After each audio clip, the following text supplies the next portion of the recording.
Disappointing video games. Big topic right now, right? So, I think we've all in the last year have seen a lot of that, and I know it comes to crunch and whatnot and COVID, but we've just seen some games that were just, when you take them home, they're just not what you wanted, what you expected, or what you thought you were spending your 50, 60, whatever dollars on. Making this video because I was thinking I bought Grand Theft Auto Definitive Edition on PlayStation 5. Underwhelming out of the box, and it's not very much better in the preceding couple weeks after. And I gotta say, I'm quite disappointed in my PlayStation 5, but that's a story for another time. Let's talk video games that were disappointing when purchased. So, 1995 was a heck of a lot different place than it is now. If I wanted to look up a review on a game, I can Google thousands: video, audio, print, whatever. Get a magazine still if you're lucky on certain things. But back in 1995, man, if you didn't have the issue on hand of whatever game magazine you liked that had this as a review, you might not know whether a game's good or not until you get it home and open it up and play it. And that's the story of this game. So, what you have in front of you is Star Wars Rebel Assault 2, The Hidden Empire. So, let's fast forward to 1995. None of the prequels have come out. They're really just even the toys just started coming back, the Power of the Forces. But Star Wars was not everywhere in culture. It wasn't as prevalent, which is insane because it was exceedingly popular at the time, and it was like the go-to franchise for just, science fiction fun type of thing. There's a lot of that now, but back then it was this, Star Trek, Battlestar Galactica, Babylon 5. There wasn't 50 possible titles you could just go find instantly to get some science fiction. Same with games. Like, you didn't know, they didn't really make a lot of them on console aside from your Super Star Wars and stuff like that.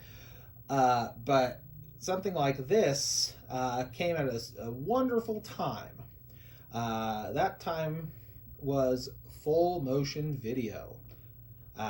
This game has a lot of full motion video on blue screen. It has a lot of pre-rendered polygonal content. Awesome. And it's what it is kind of a rail shooter. It's an odd game. Originally a PC game, so it probably makes a lot more sense on PC, quite truthfully, where you have a mouse and whatnot.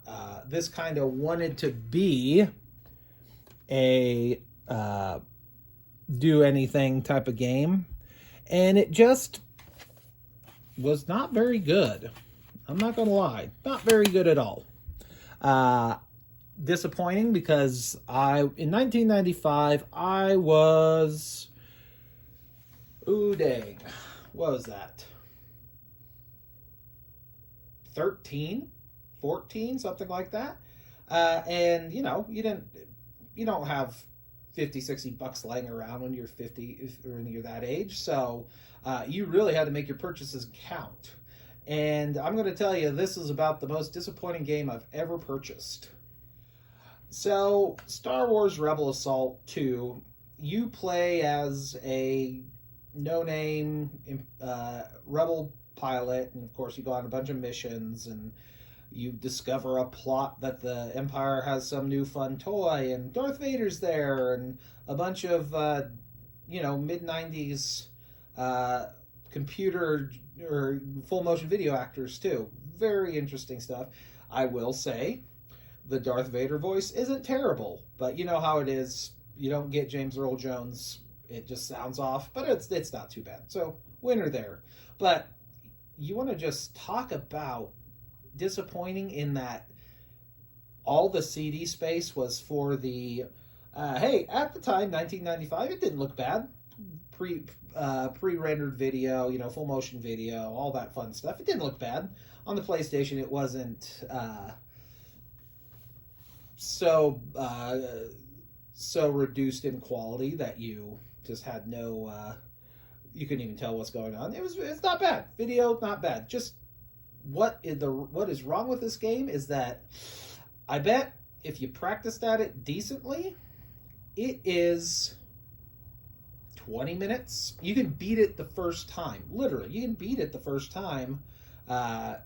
You play through it very easily. So imagine being, 13, getting 14.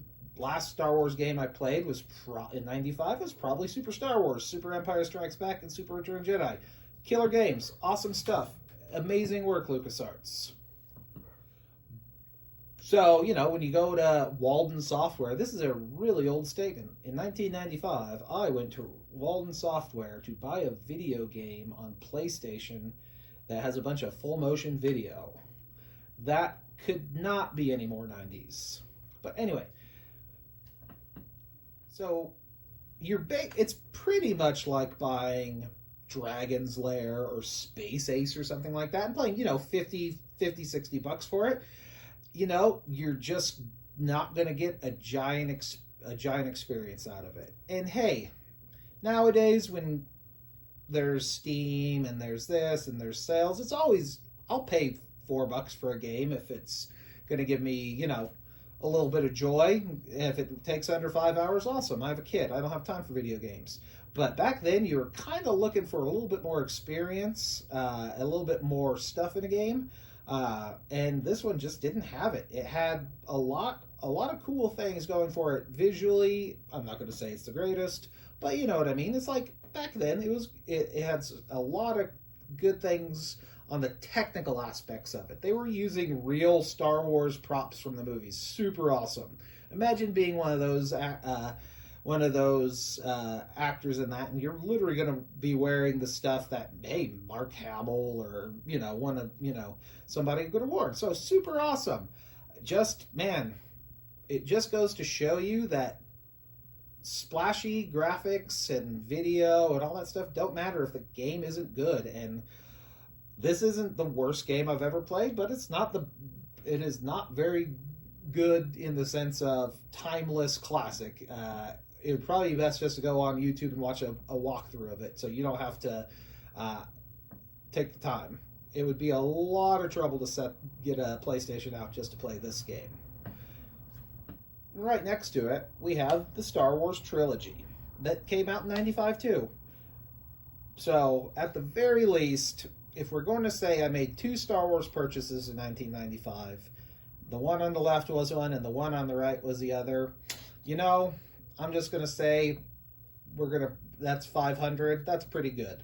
I'm sure I bought a couple Power of the Forces and all that funsy stuff. So I probably had more fun with Star Wars in 1995 than even without this very... So, what kind of terrible games have you all bought before? I know we've all been bummed out by a purchase for a video game. I have to say, for most of my collection, anything I've really paid full price for, it's very rare that I've been disappointed. For the most part, I guess maybe I just choose games wisely based on my taste, or I don't know, maybe I've just gotten lucky. But I think I've done all right, and if Star Wars Rebel Assault 2 is the worst game I've purchased, that's not too bad. I hope you all have a wonderful evening, and thank you for watching.